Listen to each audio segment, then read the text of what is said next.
Hi, good morning. Welcome to வைரம் kitchen. Egg Cola உருண்டை பண்ணுறதுக்கு தேவையான பொருட்கள். முட்டையை வந்து நல்லா துருவி எடுத்துக்கலாங்க. இந்த மாதிரி துருவி பூ மாதிரி எடுத்துக்கலாம். எக்கு கோலா உருண்டை பண்ணுறதுக்கு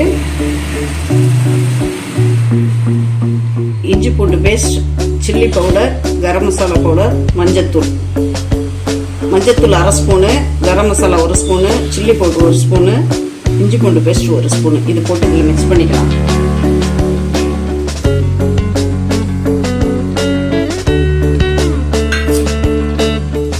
ரெண்டு பச்சை மிளகாய், வெங்காயம் வாங்கி பாருங்க. இந்த மாதிரி நைஸாக கட் பண்ணிக்கணும், இல்லைன்னா உருண்டை பிடிக்கிறதுக்கு வராது.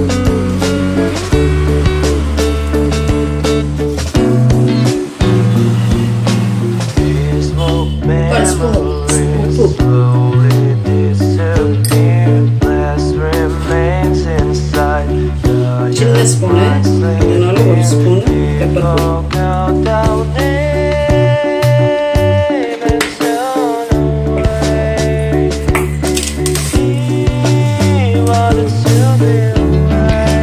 இது நல்லா மிக்ஸ் பண்ணியாச்சுங்க.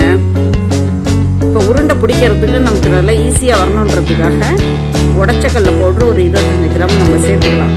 இதை சேர்த்து பிடிக்கும் போது உருண்டை நமக்கு நல்லா பண்ணுறதுக்கு ஈஸியாக இருக்கும்.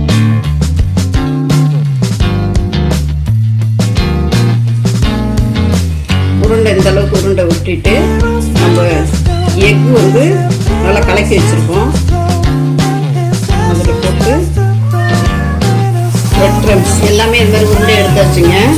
எடுத்துட்டு இதில் முக்கியமான விஷயம் என்னென்னா, பிரெட் க்ரம்ஸில் போட்டு ரெடி பண்ணிவிட்டு இதை வந்து ஒரு 15 நிமிஷம் ஃப்ரீசரில் வைக்கணும். அப்போ தான் நம்ம எண்ணெயில் போடும்போது பிரிஞ்சு வராமல் இருக்கும். ஊற்றி வச்சு சுத்தமான கடலெண்ணெய், செக்கு எண்ணெய் ஊற்றிருக்கேங்க. கடலெண்ணெய் தான் அந்த வாசனை நல்லா இருக்கும். இதுக்கு சூடு வந்துச்சுங்க. தீயை சிம்மில் வச்சுப்போம். சிம்மில் வச்சுட்டு இது உருண்டே இருக்கும்.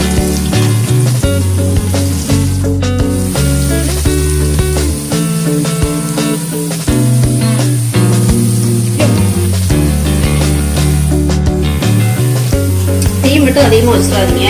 லேசாக இடையில கொஞ்சம் ஜாஸ்தி பண்ணிட்டு, ஆனால் சிம்லே வச்சு எடுங்க. சிம்ல வச்சாதான் கலர் மாறாம, ஏன்னா ஏற்கனவே முட்டை வந்து அவிச்ச முட்டை தான், கலர் மாறாம.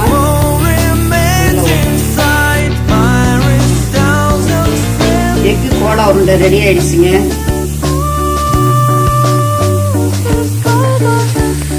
டொமேட்டோ சாஸ், மயோனஸ் சேர்த்து சாப்பிட்டீங்கன்னா அரும் சுவையில் இருக்கும். செஞ்சு சாப்பிட்டு பார்த்துட்டு கமெண்ட்ல சொல்லுங்கள்.